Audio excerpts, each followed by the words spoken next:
Good morning. My name is Rick Clow. I'm a partner at Google Ventures. For those of you I haven't met before, thank you for coming this morning. Thank you to those of you watching online. We're here to talk about objectives and key results. This is one of the critical elements of how Google managed its early execution and really grew the company and remains a pretty critical element of its DNA today. I came to Google a little over 5 years ago. I was part of a company, as some of you know, called FeedBurner. FeedBurner was acquired in June of 2007. The very first day that I joined Google was the first day of a quarter, which meant that Google was already about a week and a half, 2 weeks into that quarter's OKR process. I didn't know what OKRs meant. I was asked to draft my OKRs within my new team. I really didn't have any idea what was expected of me. Certainly at startups prior to Google had never had a formal process of setting my objectives or measuring goals. But in the last 5 years, I've set OKRs as a biz dev lead, as a product manager on a couple of different products, and then more recently in my time as a partner at Google Ventures. Process had a real clarifying effect for me personally and for the teams that I was a part of. Helped me understand what mattered. It just as importantly helped me understand what I wasn't going to be working on. Today we're going to talk about what are OKRs, how do we implement them at Google, how to adopt this process at your own company. I think one of the things startups often struggle with, and one of the things I spend a lot of time working with you all on, is fighting the urge to just say, well, that's Google. Right? You guys, you're different. We're not Google. Well, as you'll see in this deck, Google wasn't Google when this was first adopted at Google. Google was under a year old when John Doerr came to Google and pitched Larry Sergey, Marissa, and others on how to adopt this process at a very young and ambitious company. And I'm going to apologize in advance because I've committed at least 2 cardinal sins of in this case, Keynote, not PowerPoint. So much so it wouldn't surprise me if somebody from Cupertino drove over and wrestled control of this remote from me.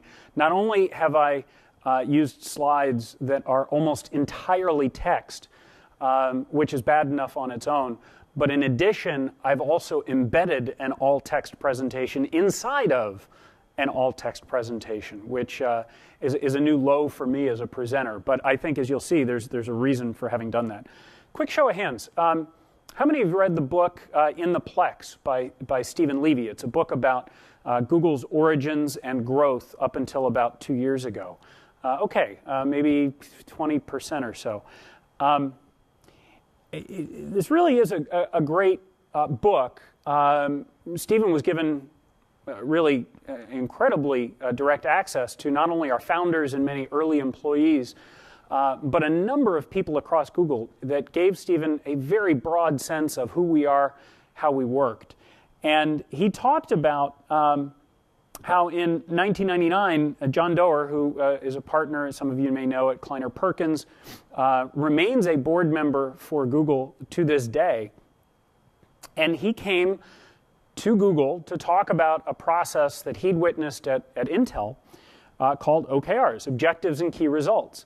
And Stephen, in his book, talks about, and I know that those of you on the live stream can't see this, I won't read the whole pages here, but talks about how Doerr came into Google and OKRs were an immediate hit. That unlike what you might expect, where this might be seen as some kind of Dilbertization of a tech company. Instead, it was immediately apparent to Googlers that this was data, right? That what this gave the company access to was a way to quantify, instead of just qualifying, what it was they were working on and how well they were doing towards those goals, and periodically reviewing did they meet expectations for what it was that they were trying to do? And a highlighted element here, a couple of things that are critical to how we think about OKRs. and I think you'll see themes resonate throughout this discussion. It was essential that OKRs be measurable. An employee didn't say, I'll make Gmail a success, but I'll launch Gmail in September and have 1 million users by November. Real critical there are two different points, right?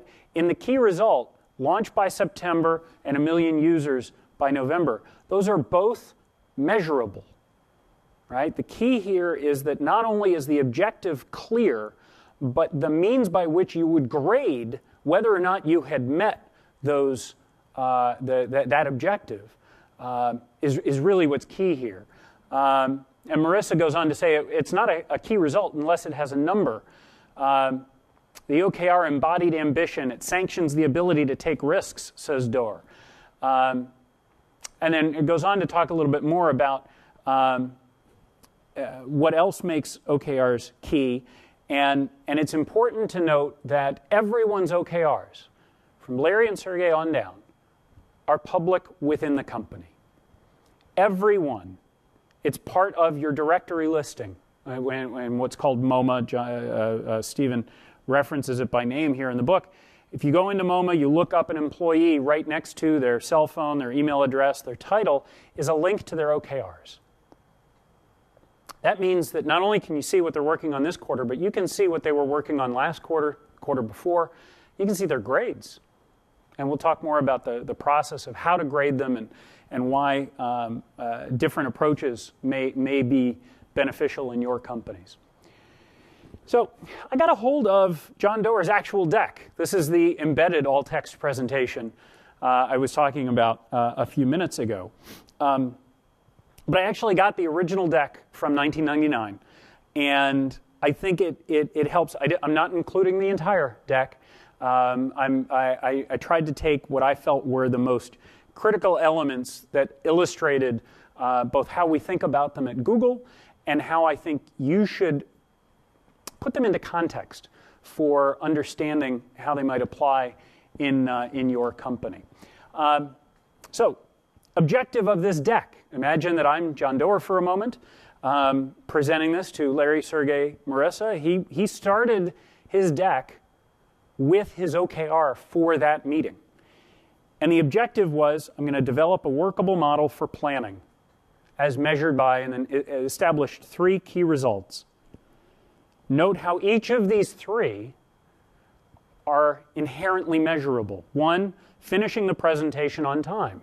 Now, I haven't told any of you how long this workshop is going to take, so I think I have a pretty good chance of finishing on time since only I know what on time is. Completing a sample set of 3 months' objectives and key results. So at the end of the meeting, they were going to have a set of their OKRs. 3, having management agree to institute a trial system for a 3-month period. Pretty straightforward. So John goes on to give examples of an OKR in the context of a football team. Now, I'm a big 49er fan, so I'm going to use the 49ers as my illustration. I think the key here is one of the things that when I've talked with many of you individually, you've struggled with, which is how to connect the individual objectives with the team objectives, with the company objectives. And I think John's example of the football team actually goes a long way to helping clarify what that looks like. So, general manager, I'll say the team owner, Jed York, his job is he's going to win the Super Bowl and fill the stands to 88%. Now, 49ers would tell you we're going to have sellouts all season, but these are measurable key results with an objective that in this case is defined as the GM making money for the owners. You can get a sense of what that looks like. Now, filter that down. The head coach, notice that he doesn't care about filling the stands. All he cares about is winning the game, right? Winning the Super Bowl. And the way he's going to win the Super Bowl is he's going to have a passing attack. Now, in the case of the 49ers, it's a bit of a crapshoot if Alex Smith is going to throw for 200 yards in a game. But maybe it's more important that we get Frank Gore the ball, and so we might say that we're going to cumulatively run for more than 200 yards. Or Number 3 in defensive stats, given the 49ers defense, you might say things like we'll have a net positive takeaway differential where we'll have more interceptions or fumble recoveries than the other team. Right? These are measurable things that at a high level, in this case, the head coach is focused on. Now, these roll up into the prior comment, which was, the GM is going to win the Super Bowl, fill the stands, but obviously there are some things that the GM is not worried about that the head coach is intensely focused on. Pivot from the head coach to public relations, their responsibility is they own filling the stands, right? We're going to hire 2 colorful players. I'm not sure that if I were in charge of PR for the 49ers that would be my focus. But if I think back to 99, I think that's when they had hired Deion Sanders. So maybe that exactly was the strategy back at the time. Get media coverage, highlight key players. Obviously, this is a way that you generate enthusiasm amongst your fans. That may be a byproduct of what the coach focuses on, but it is absolutely 100% of what the PR function is focused on here. Now, filter that further down. Defensive coordinator, all the defensive coordinator is focused on is obviously the defensive stats. Holding the other team under 100 yards, passing, intercepting at least twice in the game, recording at least 3 sacks, whatever you want to extend that analogy, whatever might be important given the players that defensive coordinator has at his disposal. Offense, on the other hand, of course, doesn't care about interceptions except for not throwing them. But they're going to set an objective of 75% completion rate. Now, I should note here, for those of you that follow football, 75% completion rate would be pretty astounding, particularly in a Super Bowl. Part of the goal of an objective, and we'll talk about this again as we get into the mechanics of how you define OKRs, is that it be a little uncomfortable. You don't want to always get on a grading scale of 0 to 1. You don't always want to get a 1. In fact, the target ought to be a 0.6, 0.7. So you should always have goals that are slightly out of reach, that feel a little uncomfortable, so that you are always striving to do more, to do better than perhaps you did the quarter before, or you think is reasonable in the context of the current quarter. Think about now, we've talked about defense, offense, there is a special teams unit, right? They're not focused on interceptions. They're not focused on how well the quarterback does. They're focused specifically on running back kicks, trying to block the punt, trying to block the field goal. They have very specific goals that are completely distinct from the other guys. Same with the news staff, same with the scouts, right? They may not even be on the field. They may be off watching spring practice for a bunch of colleges. The idea here and what John Doerr was trying to reinforce to the Google team at the time was that if you roll all of the things up from this foundation level, in their objectives and key results are reflected the ultimate company's priorities. But not every single one of them is going to be considered a company priority, right? Is it, here the news staff has a key result of 3 Sunday features articles, or it might be an interview in ESPN, or it might be something along those lines. That's not going to be a company OKR. Right? That's not going to be the focus of what the 49ers are thinking about. The GM or the owner of the team isn't going to be waking up every day saying, how are we doing on those Sunday features? But you better believe the head of the news team, the PR team within 49ers organization is absolutely thinking only about those things. Now, what is that further to the company objective? Well, ties back up into filling the stands, right? So you can start to see how you can pretty clearly connect these dots, even if not all of the foundational objectives and key results ultimately show up in the company OKRs. Now,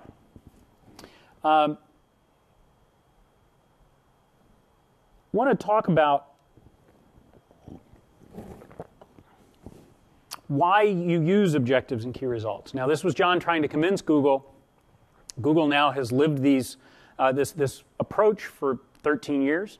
For those of you that have not yet made the commitment to embracing this method of measuring both your objectives looking forward and grading yourselves looking backwards, let me talk about some of the things that, less to John's bullets here where he was trying to make the case, let me tell you about, as a Googler who's now lived this for 5 of Google's 13 years using OKRs, what does it do?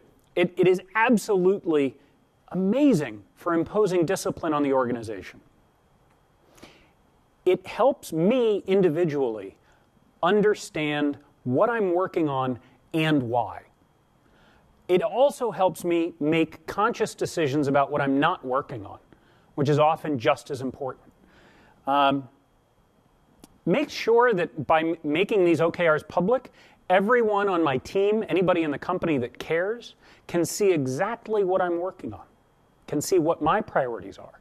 Why is that helpful? Well, to give you one example, when I get dinged by a team at Google who wants, let's say when I was the PM for YouTube's homepage, somebody pings me and says, hey, we would love to promo this new product on the YouTube homepage. Well, everyone would love to promo things on the YouTube homepage. The person who's going to make that pitch, it might help them to know what my priorities were for the quarter in which we were working.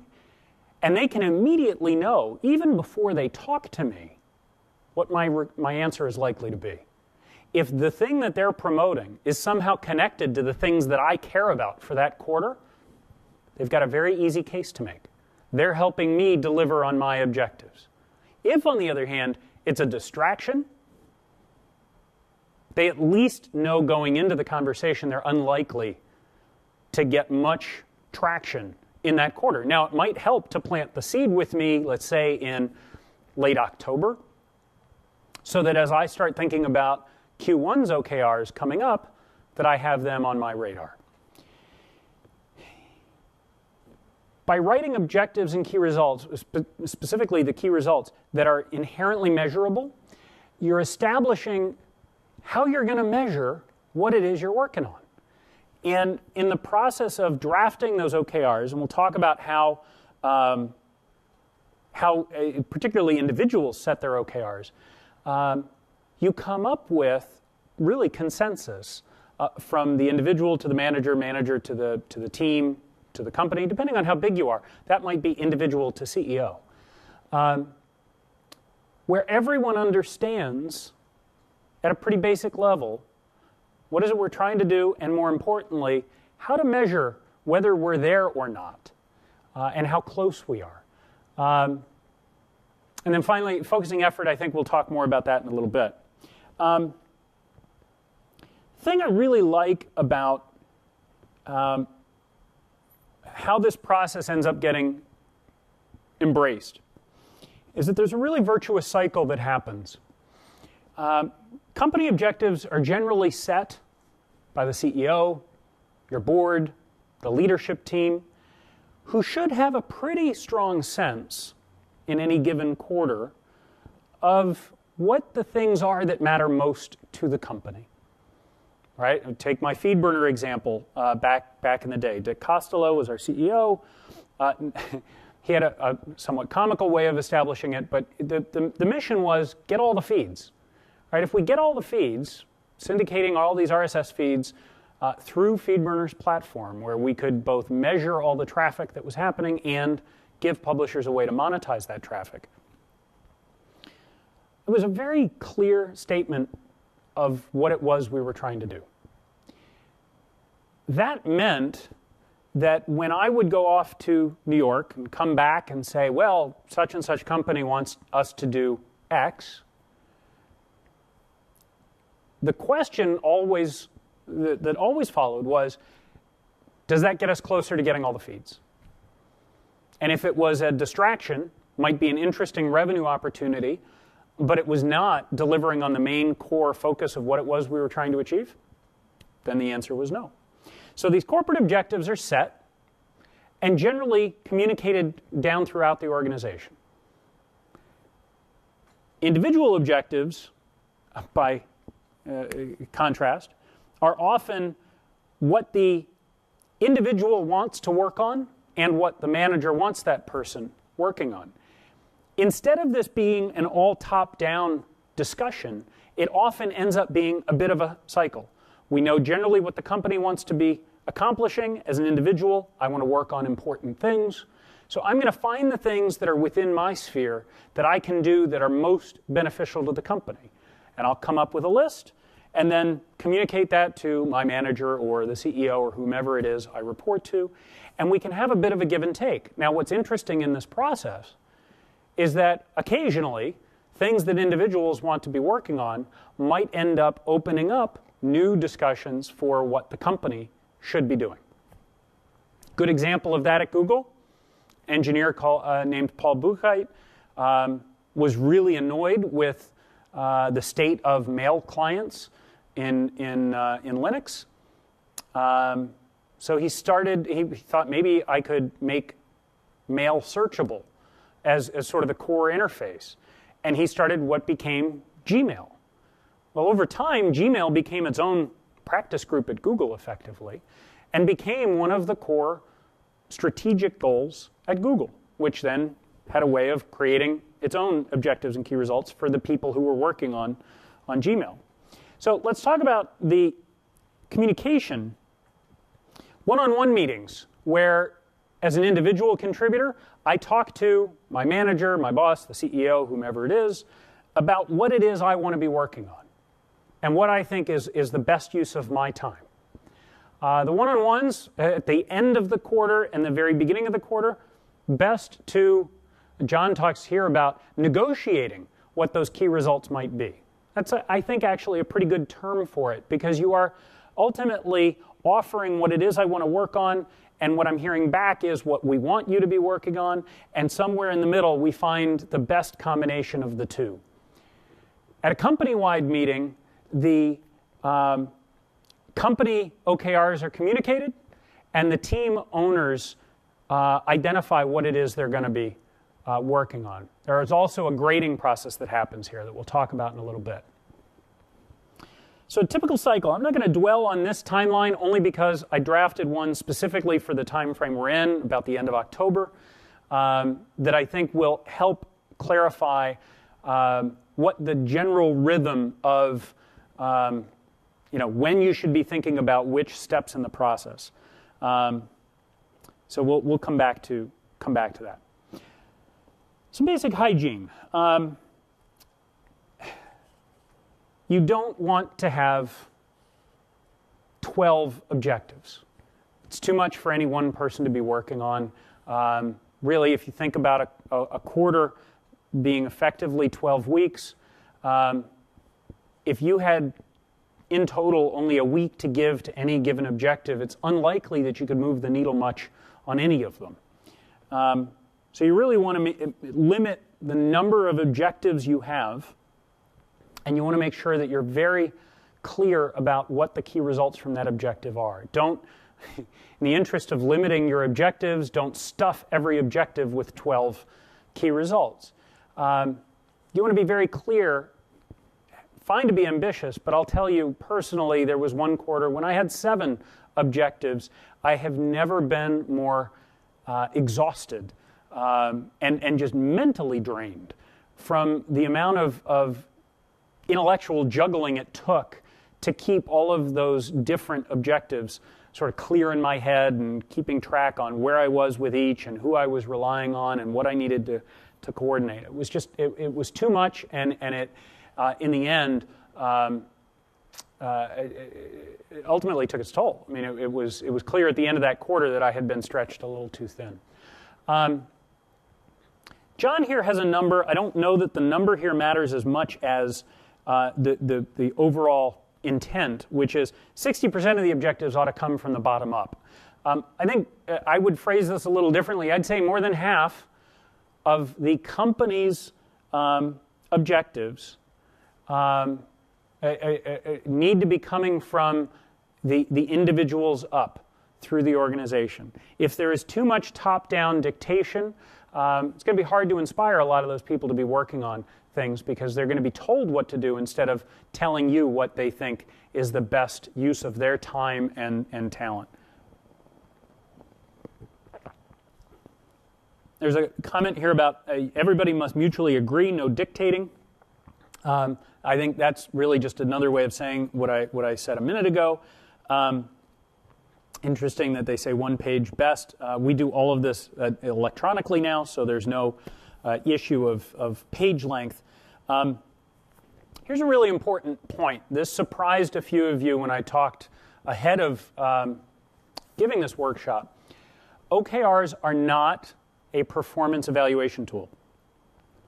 What that means is, in the annual performance review cycle that Google goes through, OKRs are not a standard element of that evaluation. Let me be clear.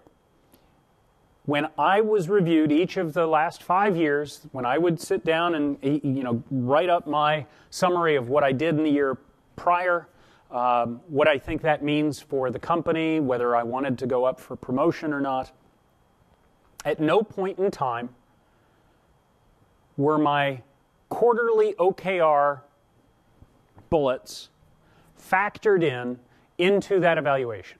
Now, it's always possible to just include your OKRs as part of that packet. I found individually they were always tremendously useful because it gave me, really, at a summary glance, what I'd been up to over the last year. I could look at the last 4 quarters of OKRs. I could look at the grades. Again, we'll talk about the grading process in a little bit. And I knew, really within a few minutes, what were the biggest things I'd worked on, what were the most dramatic results as a byproduct of that work, and I could then summarize my contribution to the company, my impact, in a way that previously, when I thought about the prior startups, prior to coming to Google, it was much harder to recall back. What did I do 6, 9, 12 months ago? I mentioned this in passing at the outset. Your target should be a 0.6 to 0.7 on a 0 to 1 scale. If you consistently get 1s, you're not crushing it, you're sandbagging. Anything below 40% is definitely in the red. That means you missed the key result entirely. And that should be a forcing function for reevaluating whether or not that is an objective you want to continue to work on.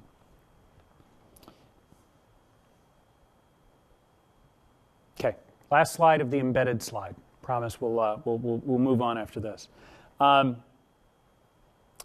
here talks about this has an alignment function and that it ensures everybody in the organization is working towards the same set of results. I agree with that. That was certainly my experience at Google. It was very easy to see amongst my team members where we were working on complementary things, where we were working on dependent things, where there was something I was doing that I needed 3 other people to deliver something. And so by keeping track of where they were in their progress helped me understand how likely I was to deliver on my OKRs. It fairly organically ensures the organization's tuned in to what everybody is up to. And that virtuous cycle I talked about a few slides ago, there's a wonderful, I used the word organic a minute ago, it's the best I can think of here, that just ensures that you're working on things that support what the company is focused on, as do the people sitting next to you and across from you and down the hall. And there is a confidence and candidly a comfort that comes from knowing that you're not treading water, you're not walking through molasses. You know that everyone shares those commitments. Bizarrely, John even says here on the last bullet that OKRs are fun. That, I think, is open to some interpretation. But I do think that there are elements of how to make this part of the team process that I'll talk about in a little bit. Okay. Keys to good OKRs, just in terms of rhythm and process. OKRs are both quarterly and annually set. Annual OKRs are not written in stone. If you set them in December and in May you've assessed and you say, you know, things that we thought were true in November, December just aren't proving to be true, don't obviously feel beholden to see them out. Revise them. They are directional aids, not blinders. As I've said, and I'll continue to say, I think this is one of the critical elements of OKRs.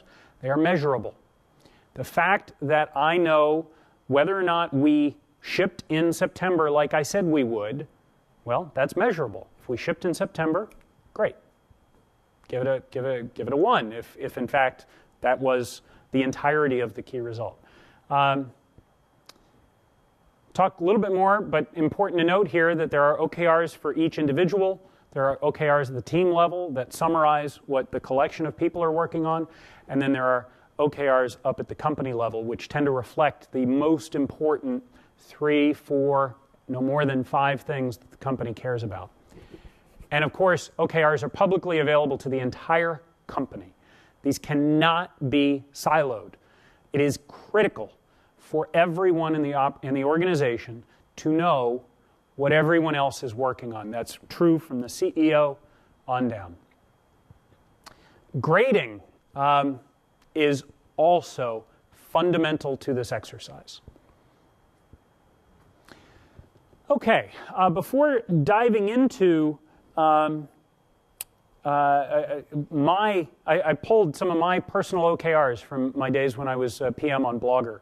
I've got 2 more comments here, 2 more slides. I want to talk about differentiating between the objective and the key results, and then talk a little bit about differentiating personal versus team versus company. Objectives should feel uncomfortable. Going into a quarter, you should be uncertain as to whether or not you can deliver on the thing that you've just said you will deliver. If you are certain you will nail it, you're not pushing hard enough. You're not thinking broadly enough. You're not thinking big. The key results are the things that will ensure that you deliver on the objective. They have to be quantifiable. They have to lead to you being able to objectively grade them. Right? Don't set an OKR that says, I will make Gmail better. Because in your opinion, you've made it better because you made it prettier. But if that degrades usage, it leads to user attrition, if it means people send fewer messages per minute, hour, whatever the metric is, then you have not made Gmail better. And it's impossible to objectively assess that. Don't say make it better. Say that you'll be able to help users respond to messages more quickly. Right? Well, that's easy. You can, and in fact, the better way to say that is, I will reduce the average time to response sent from whatever it is now by 30%. Okay, personal versus team versus company. Personal OKRs, pretty straightforward. What are you working on? What is most important to you? What are the things that at the end of the quarter you'll be able to show you did? Team OKRs are the priorities for the team, not just the bucket of all of the personal OKRs. Think about our example from John Doerr's slides of the 49ers. The personal OKRs, that's Alex Smith, Frank Gore, David Akers, Vernon Davis, Crabtree, Moss, you name it. It is each individual player has their own OKRs. And obviously those are going to be quite a bit different.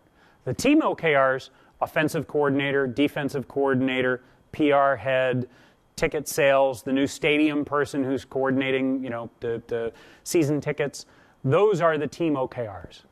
And then the company OKRs, big picture, top level focus, right? Win the Super Bowl. Might have a few others there. Secure home field advantage through the playoffs might be another company level OKR. things that help clarify for each individual what the most critical things are to the organization as a whole. All right. As I said, we're going to look at a couple of my OKRs from my Blogger days. Some helpful context before we dive into this. At the time that I took on Blogger, Blogger was the 8th largest web property in the world. Still, incidentally, in the top 10 worldwide. So that's a good trivia question. Next time you're at a bar and somebody asks, what is Google's 3rd largest web property by page view traffic, not by visitors anymore? First is obviously Google. Second, obviously YouTube. Almost no one knows that Blogger's the 3rd. I take a little bit of pride in this, as you can tell. But again, for context, Blogger was a fairly ignored product internally, fairly forgotten, at least within certainly the US tech echo chamber, even though it remained this amazing, huge engine of traffic worldwide. It was the middle of the recession. Google was looking at different products that it owned and trying to figure out whether any of them were revenue generating or could be revenue generating. And Blogger was making a little bit of money at the time, but not a lot. So I was asked to come in and turn Blogger into more of a business. So in these personal OKRs that I'm going to share, I've removed some of the specific details because for illustrative purposes, they're not relevant, and I don't want to put you in possession of any material information about some of our products. But my first objective was always accelerate revenue growth. Every quarter that I managed Blogger, my first objective, the thing that I needed to think about every week that I was running that product, make more money. Key results. First element. So this was the first quarter that I was on Blogger. At the time, I think I'd counted 14 clicks for any Blogger owner who wanted to put AdSense on their site, which is ridiculous. Google owned Blogger, Google owned AdSense. I wanted to launch a monetize tab that would make that a one-click operation. So, first key result, launch.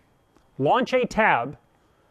And by the way, I had other key results as part of this that quantified the number of publishers that we would bring into AdSense as a result of this.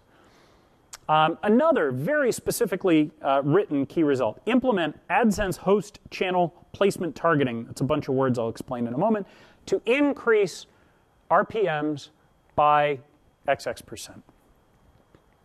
Note here,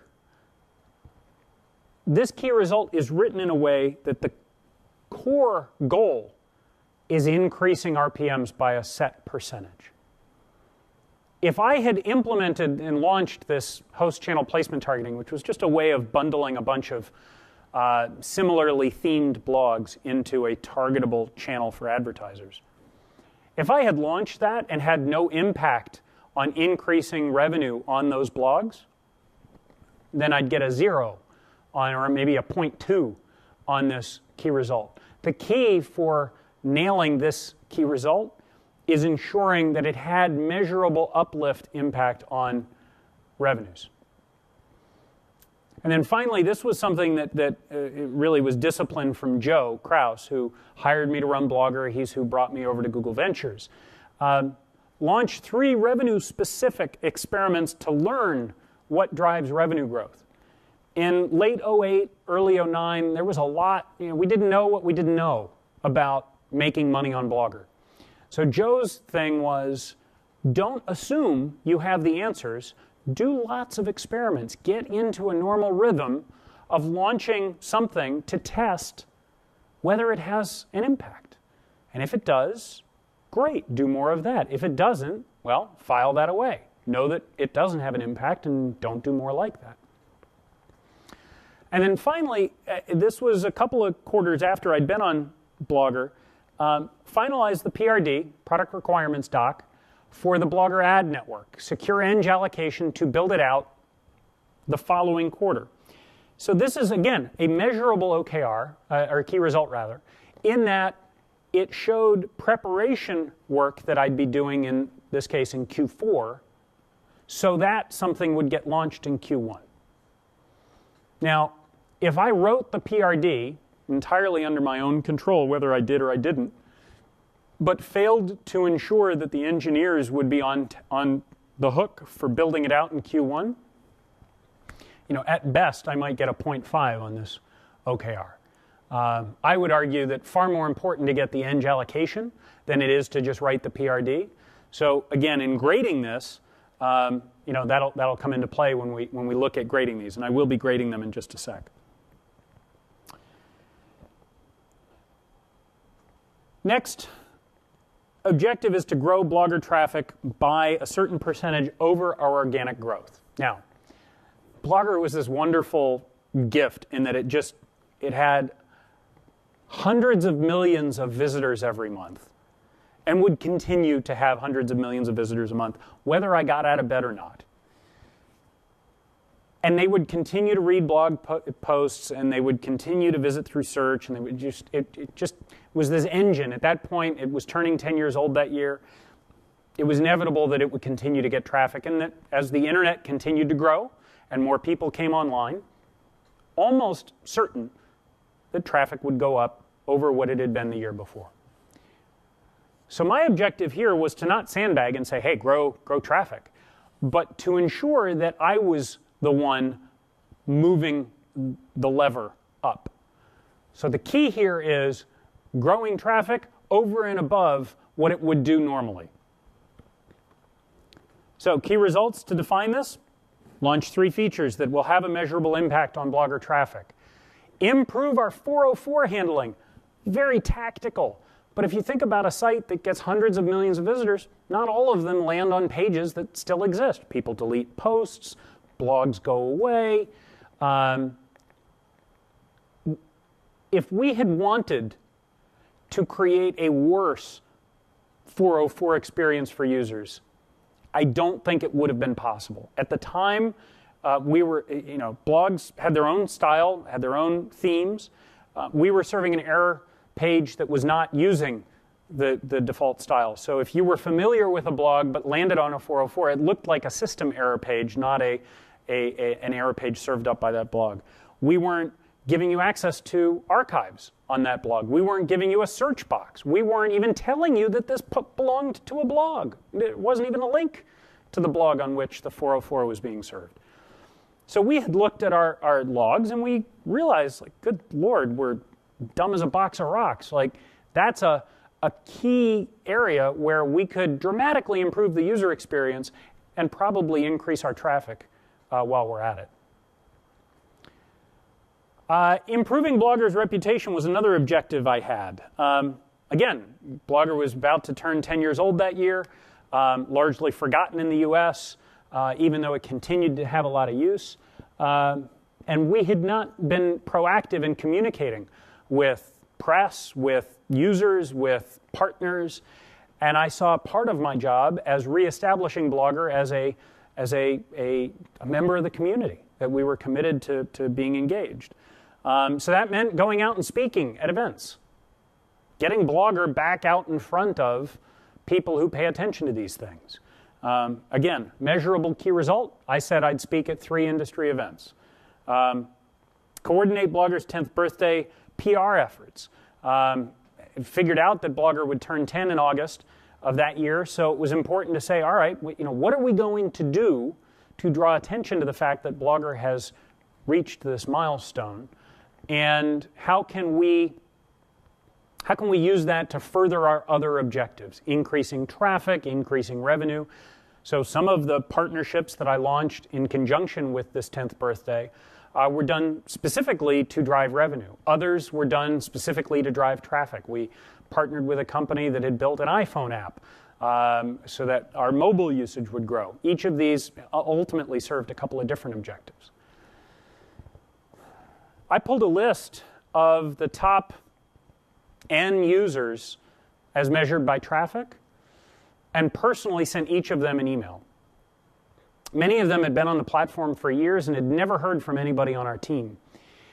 And I felt like it was critical that, in some cases we were making considerable money, as they were. That was one of the really great things about working on that product. Any amount of money I made, they were making more, because Google would get a percentage of whatever ads were running on their site if they were using AdSense, and they would get the majority.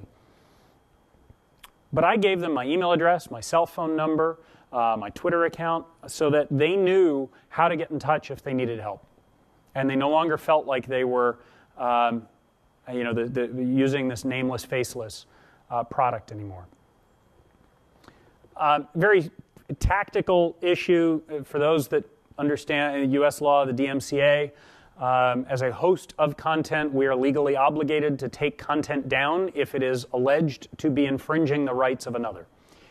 Well, a lot of music blogs on Blogger, the RIAA and its international counterpart are fans of sending DMCA notices. And the DMCA process, if you were a Blogger user, was pretty broken. And I felt this was hurting our reputation with some of our core constituents. Not to mention, it was a degraded user experience overall, whether you were the blogger, whether you were the reader who wanted to read the post. So I had, as a key result, fixing this process and eliminating, there should be another word in here, mistaken takedowns of entire blogs when the goal was just to take down a post. And then finally, improving our reputation, getting us active on Twitter. That was where a lot of our core demographic were actively chatting with their readers, with each other, with the world. And if Blogger had a problem, they would often rant on Twitter about us, and it was sort of into a void. So I wanted to get us active on Twitter as @Blogger. It's convenient when the founders of Blogger are the founders of Twitter. They can help get you started on that path, and so we did that. So let's look at the grades. As I said, accelerating revenue growth was always a key for me, and these grades are written to be measurable. Launching the Monetize tab, well, we did. We launched, it was a fairly significant change to the overall UI, so that got a 1. Here, as I said earlier, the goal is a 0.6 or a 0.7, but if there's a very tangible binary key result, you don't give yourself a 0.7 because you never get a 1.0. In this case, I did what I said we were going to do. It was considered critical, so you get a 1. Implement AdSense host channel placement targeting to increase RPMs by X%. Well, we implemented a version of this, and it didn't have much of an impact on RPMs. So this one was a fail. Launched 3 revenue-specific experiments. We launched 3 experiments. Only 2 of them really told us anything about driving revenue growth. That was largely because the 3rd experiment that we launched that quarter that we thought would tell us something interesting about revenue really in the end didn't. So that was as much our error, my error, in not crafting the experiment more effectively. And then finally, the PRD for the ad network, wrote the PRD, was still at the end of this quarter doing some horse trading with my eng manager on which engineers would be building it out, but we were fairly agreed at the point at which we were grading these that it would get built. There were still a few open questions, so I didn't consider this a 1, but overall it was a 0.8. Now, quick note on scoring. You'll note that the 0.7 in white at the top here next to the objective is just an average of the 4 key results below. I've seen some get really cute in how they grade their OKRs by trying to determine by weight each of the key results and say, oh, well, that's twice as important as this other one, so I'm going to give it a 0.7. Or of the objectives, this is the most important objective, so that's 50. It's ridiculous. The goal of this is to provide feedback not only to the individual who owns the OKR, but to the group and the company ultimately. It is far less critical to get these down to the second, third, fourth decimal point. I always continue to feel, grades don't matter except as directional indicators of how you're doing. If you're spending more than a few minutes at the end of a quarter summarizing your grades, you're doing something wrong. The work should go into delivering on the OKRs, not grading them. On growing traffic, we said we'd launch 3 features that have a measurable impact on blogger traffic. We launched 2, each of which had a measurable impact. So that's good, but we said we were going to do 3. And candidly, to be totally honest, we probably should have been able to do 4 or 5. So this could have been quite a bit better. On improving bloggers 4 handling, by the end of this quarter in which this one was graded, we had not proceeded past the mock stage. Was pretty sure we knew how we were going to do it. I just hadn't prioritized getting engineers to build it out. So that was a big miss. On improving bloggers' reputation, not least of which because so much of this was solely on my shoulders, this was a much easier one to deliver on. So let's talk a little bit more about grading. As I alluded to on the prior slide, simplicity is key. Grade each key result, then average them up to give yourself an objective grade. And then average your objective grades to give yourself an overall grade for the quarter if you like. I ultimately think that much matters, but it is helpful to get a sense of where you are. I think in my best quarter, I hit a point, it was north of 0.7. I don't think I ever had 0.8 averaged across all of my objectives. I'm pretty sure that's right. I think it might have been a 0.78, somewhere thereabouts. That was a phenomenal quarter, and the grade reflected that. I had a bunch of quarters between a 0.6 and 0.7, not because it was overly engineered to get there. That just was, I was in the sort of sweet spot of, I was delivering on more than I was missing, but there was still a lot of room for improvement.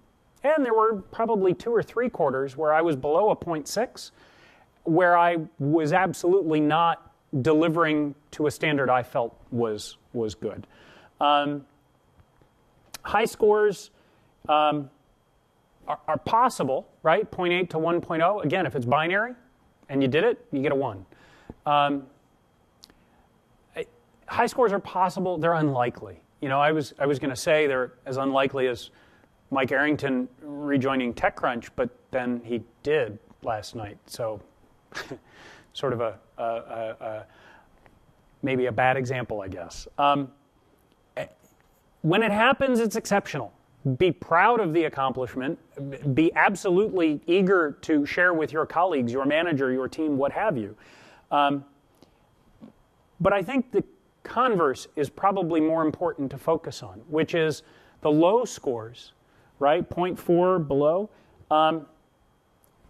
It's not failure, right? One of the reasons when Stephen Levy talked about how this became so embraced so early at Google was that this was data. The 0.4, the 0.3, the 0.2, the 0. It's not a failure. It's figure out what to stop doing. Or what did you learn, what did you not know when you said you would do that thing that prevented you from delivering it? Well, do you have any control over removing that obstacle in the quarter ahead? Or is it immovable? If it's immovable, go around it. Figure out, either don't focus on that objective anymore, or figure out different ways of achieving it. The scores ultimately benefit everyone in the process more by what they help you know what not to do, what to change, what to continue to do more of. That is ultimately where they're most helpful. Company-wide scoring reinforces the commitment here.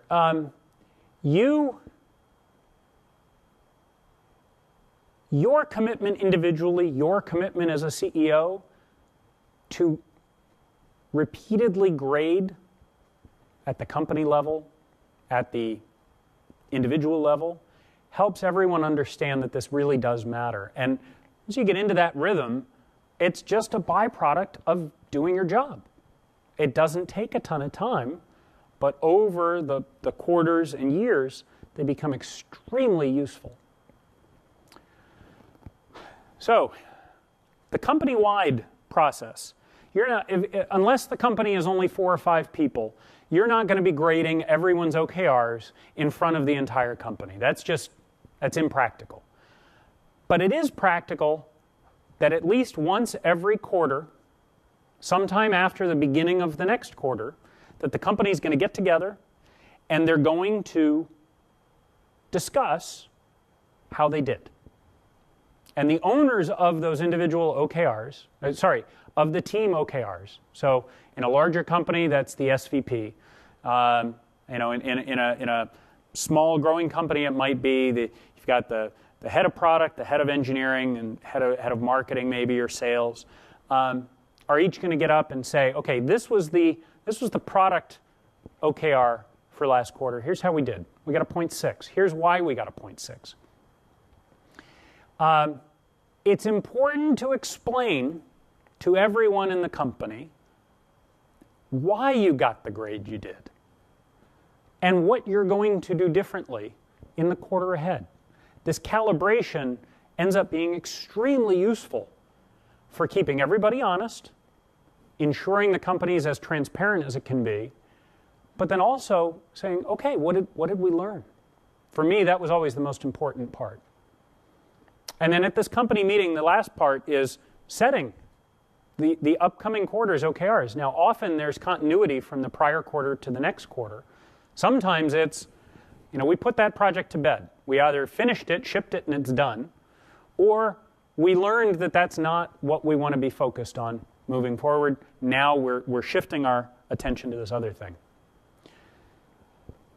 Let's talk about how to implement for a moment.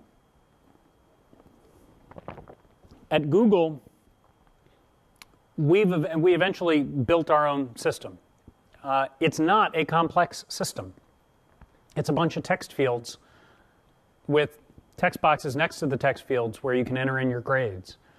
And then the most sophisticated that it gets is there's a button you can push that says average my scores. And it does an immediate roll-up of your key results and gives that objective a score. And if you want to get even fancier, then you can average your objective scores to get your overall score for the quarter.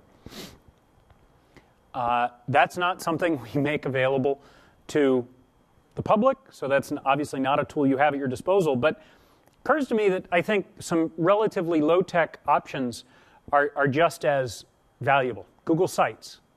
You can create a page, a Sites page for the quarter, and each person can add themselves to that page, where their name becomes their quarter's objectives and key results, just a bulleted list, very simple. And then at the end of the quarter, they can go back, they can edit their page, and they can add their grades next to it. Pretty low tech. Slightly more flexible might be a wiki. You could use Google Docs or Google Spreadsheets. I think that starts to get a little unwieldy, particularly as the company grows. But it is potentially a way in which you could do it. The one benefit of using something like Google Spreadsheets, of course, is that if you've got a lot of people, the ability to do calculations across all of them to get sort of directional indications of by team, by department, what have you, might be really useful. At least as important as the tool you use is the communication you do about the commitment itself. What I mean by that is this needs to not be a half-hearted effort.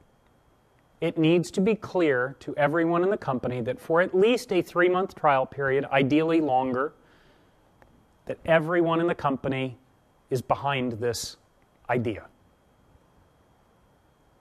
At Google, it was always clear, not only because you could see Larry and Sergey's OKRs, it was always clear that from senior management all the way down, OKRs mattered.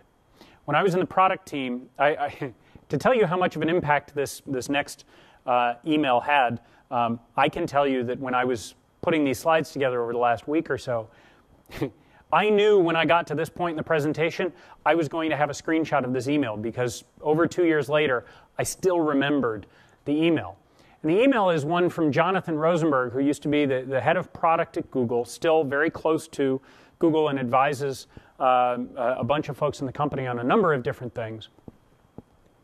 But every quarter, he would send out a version of this email. And this was the one that was particularly bad, which is why I remembered it.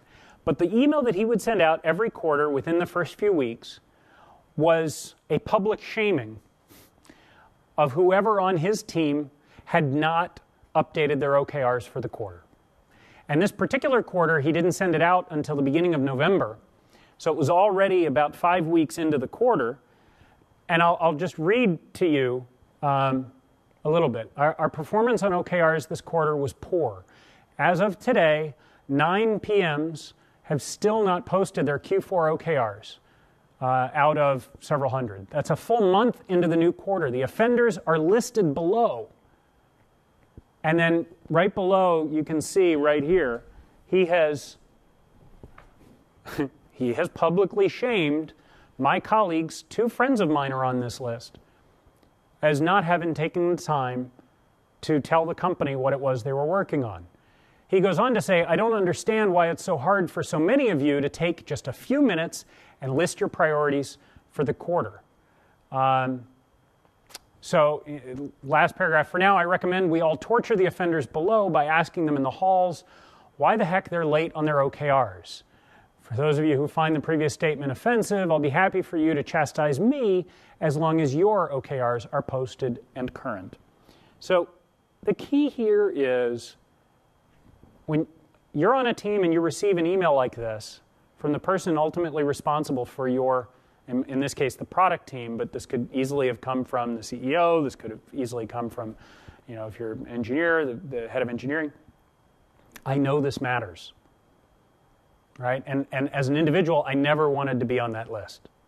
I never wanted the person who was responsible for my team to identify me as holding the rest of the group back. Pretty powerful and simple. So here's a timeline. We're coming into the beginning of November. A couple of thoughts on things that are really critical, I think. In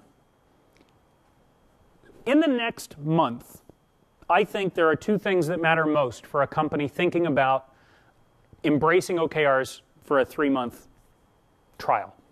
First is you got to be thinking about what your Q1 objectives are going to be. You probably also want to be thinking about annual OKRs, but tactically thinking about what are the immediate things that we're going to be worried about. If I'm the CEO, I'm thinking just about what are the 3 or 4 most important things for 2013.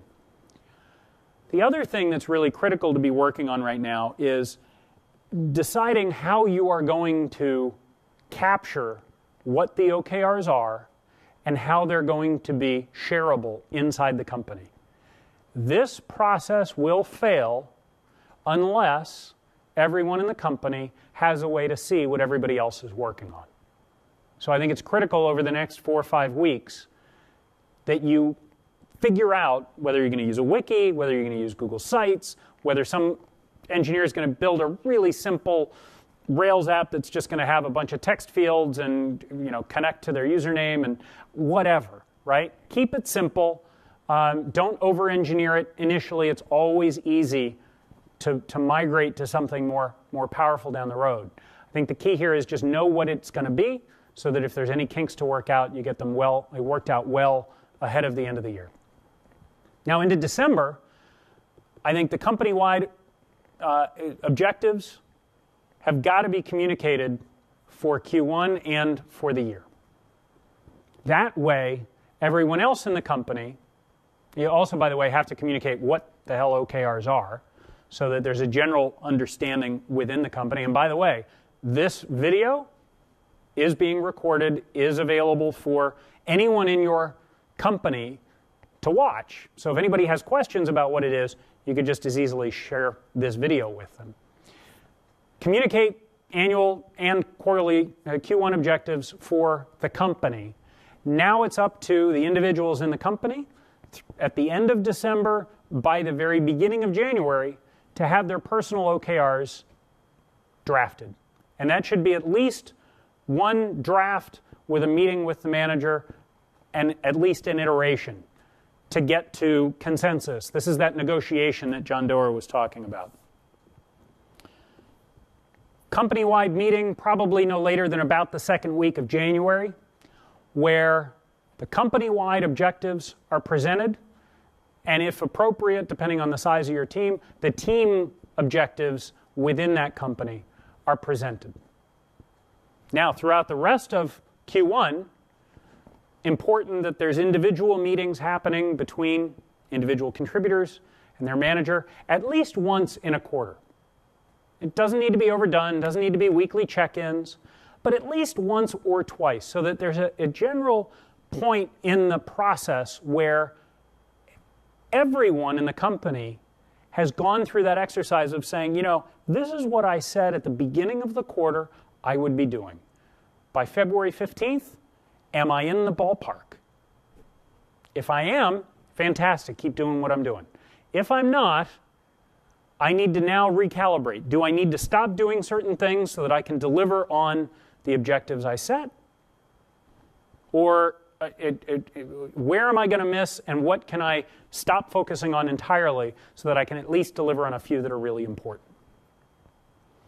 And then finally, you repeat this whole process so that towards the end of March, now it's up to each individual to start thinking about grading their OKRs. Team owners start coming up with the team scores, grades, and then the CEO, leadership team are going to grade the company's OKRs. And in the beginning of April, there's going to be a company-wide meeting where you grade Q1's OKRs, explain why you missed or hit, and what you've learned about what's going to happen in Q2. And this process then just happens on a rolling quarterly basis. All right, believe it or not, we are at the end of my formal presentation here. So I am going to pull up the Q&A that have come in from you all online and in the room. So thank you for that. Let's see, what kind of tools do you use, Luke asked, for managing and communicating OKRs? Well, we talked a little bit about that. I've seen it go through at least 3 revs at Google, right? Today we have a very simple tool that is really no more than I log in with my username, rclow, and I click on the quarter, and I type in an objective, and then under each objective I have a button to add a key result. And I add each individual key result. I'd show it to you, but again, it's internal and it's proprietary, so it's not the sort of thing that we would share in a workshop here. But you get the idea of what it is. Very, very simple. At the end of the quarter, I go in and I click the score button. And that's when I am now just assigning a number in the text box next to each key result. And as I mentioned earlier, then I have the ability to average them. Really sophisticated math going on there. I think in most of the cases for folks that are here, for folks that are watching online, I think something as simple as a wiki, if you use a wiki internally, I think Google Sites would probably be enough. I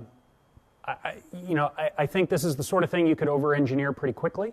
The keys are not, in my opinion, are not the tool.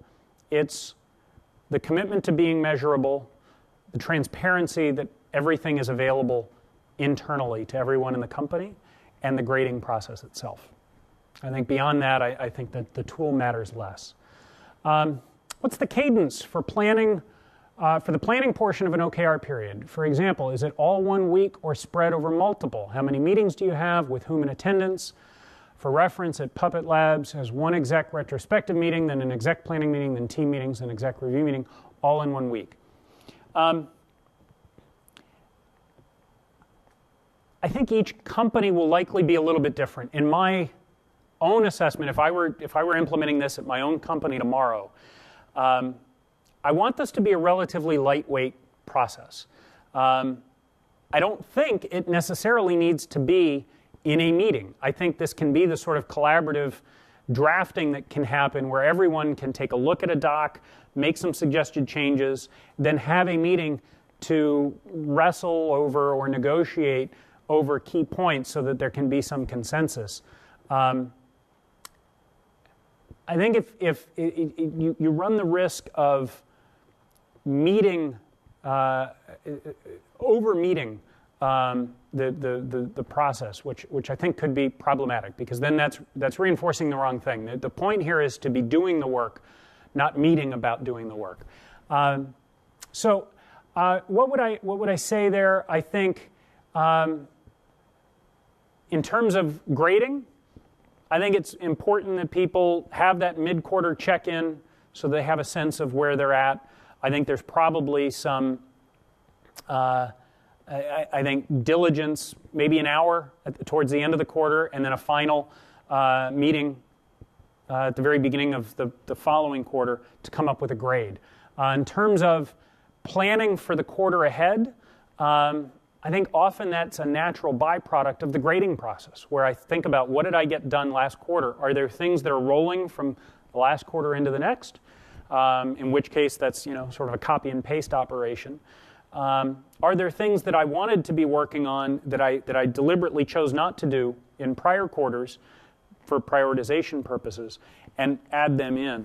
I think cramming it all into 1 week is probably a little too tight. I would say at least bound it from a week before the end of the quarter to a week after the end of the quarter, maybe a little bit of buffer on either side.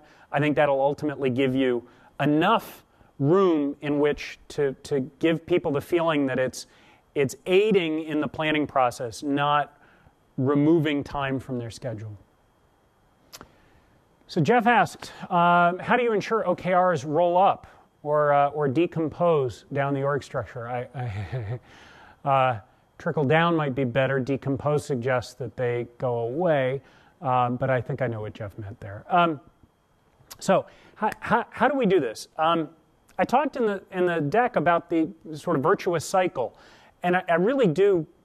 It's not just I believe it. I've seen it work. The way we ensure is, it used to be Eric when I first joined Google. Now Larry is the CEO. There is a quarterly meeting, and it is given by Larry. And Larry says, these are the most important things the company is working on. These are the grades for what we did last quarter, and now I'm going to have Vic and Urs and Susan and Jeff and each individual group head get up and explain how they did last quarter and what they're working on next quarter. Now, that has a really important clarifying point. I think most people, particularly in startups, want to be working on the most important things. It was always very helpful for me, as I was going through the process of drafting my OKRs, that I would draft them, at least in draft form, and then I would attend the company OKR meeting, and I would do a reality check against the company OKRs, and would want to know, can I see in my OKRs the company OKRs? Is what I'm focused on reflected in what the company is most focused on? Think about, the punter, the quarterback, the running back, is what they're focused on reflected in the GM or the team owner. I can tell you, at one extreme, there was one quarter when I was running the homepage at YouTube that I owned 2 of the company's 5 or 6 OKRs.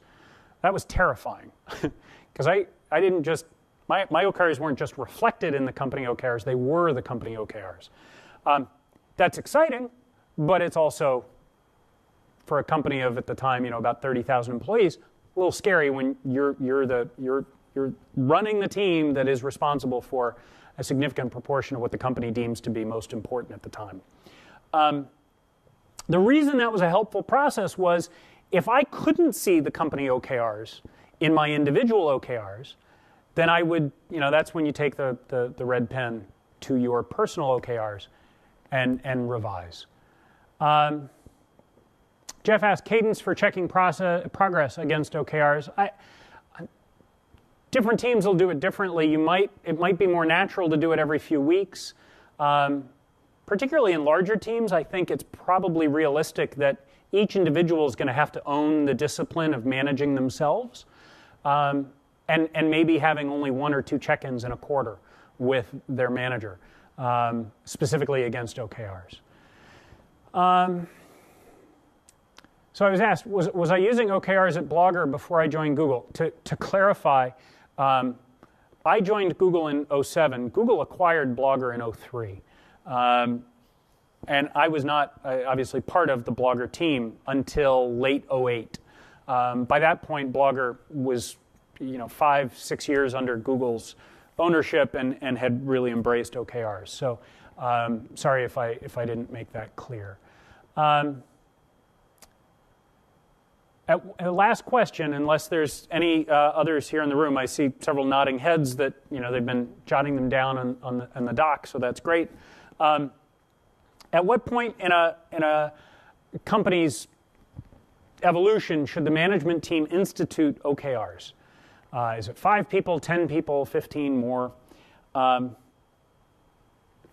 Easy answer, as soon as possible. The sooner this is part of the DNA of the company, the sooner this is accepted, as soon as this is part of the normal rhythm that the company gets in, the better off you'll be. There is always a point at which you can do this. Obviously, I'm hosting this workshop because I believe every one of you should have some version of this approach in place at your companies. So even if you've been around a year or two, it's not too late. But the longer you wait, the longer you are going to have habits form within the company about how things are done. And the more inertia you're going to have to overcome. So even if it feels a little artificial, if you're a company of 5, the discipline that it brings is immeasurable. I committed to doing OKRs, even though at the Startup Lab right now I'm a team of 1. Now technically I'm part of Google Ventures. We're a large and growing team, and I have a manager who I check in with periodically on progress. But for me, the discipline of looking ahead and saying, these are the things I'm going to focus on this quarter. These are the things I'm not, right? And then evaluating, how am I doing? It's hard for me to imagine doing my job without this discipline. At the end of the quarter, it makes it unbelievably easy to summarize what we've done and whether we did well or not. And I say we, I mean me, for the Startup Lab. So how many workshops did we schedule? This quarter, one of my objectives was launching the video archives, which we launched in the second week. I had been an objective in Q3. I'd done most of the heavy lifting in Q3, couldn't get the trigger pulled on getting the archives up, so it slipped into Q4. My grade for Q3 wasn't as good. My grade for Q4 was less about launching, because I knew that was going to happen in a week or two after the start of the quarter. It was more important to focus on, okay, now we're going to measure how much traffic are the archives getting, how many playbacks are there, how many people have asked for access to the archives. That's the sort of thing that starts to give you a sense of how that mentality can really be embraced and drive action and accomplishment. So with that, I'm going to wrap up. Let me again thank you for taking the time. I teased you about not telling you how long this was going to go. I budgeted 90 minutes. I think I'm at about 88. So, hey, I'll score that a 1 on the OKRs. Please fill out the feedback form for those of you here in person or watching online. The data is critical. As you know, not only from this presentation but from others, we are very data-driven as a group. Not just the quantitative score that gives us a sense of how we're doing on that 1 to 7 scale, but also the qualitative. What takeaways did you get from this event? Knowing what resonates helps me when I think about planning future topics, really know what to focus on and how to steer presenters to. So that's really critical. Topics, again, as I said at the beginning of this workshop, if you've got a topic that you would like to see us cover, I want to know what it is. I want to hear from you. My job is to find the expertise and experience at Google and make it available to you. It's a great job. I love doing it. But I'd rather not be prescriptive and tell you what I think you should know. I'd rather know what you think you need to know so that I can make that available.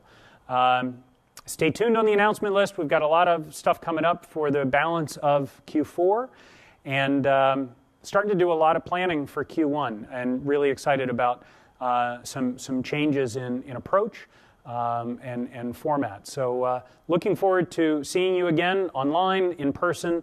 Until then, thank you again. We'll see you soon. Bye-bye.